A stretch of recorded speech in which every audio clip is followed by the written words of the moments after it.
The Poetry Comprehension resource for John Keats' romantic poem A Thing of Beauty is a Joy Forever is designed to help students understand and appreciate the poem's themes, imagery, and language. The resource begins by providing background information on John Keats, his life, and the Romantic era in which he wrote.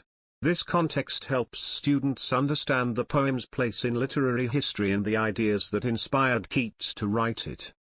Next, the resource provides a line-by-line analysis of the poem, highlighting its key themes and literary devices.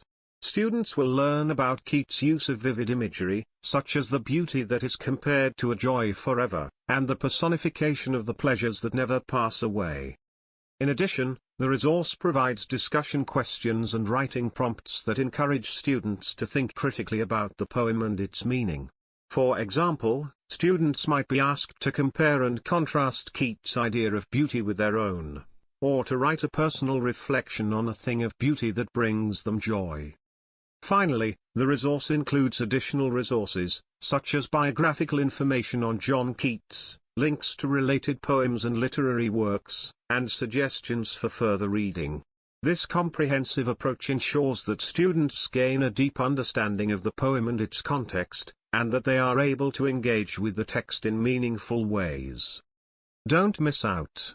Subscribe to this channel and hit that notification bell to stay updated on latest poetry comprehension videos. To download the PowerPoint presentation of this resource, log into online portal Teachers Pay Teachers and search for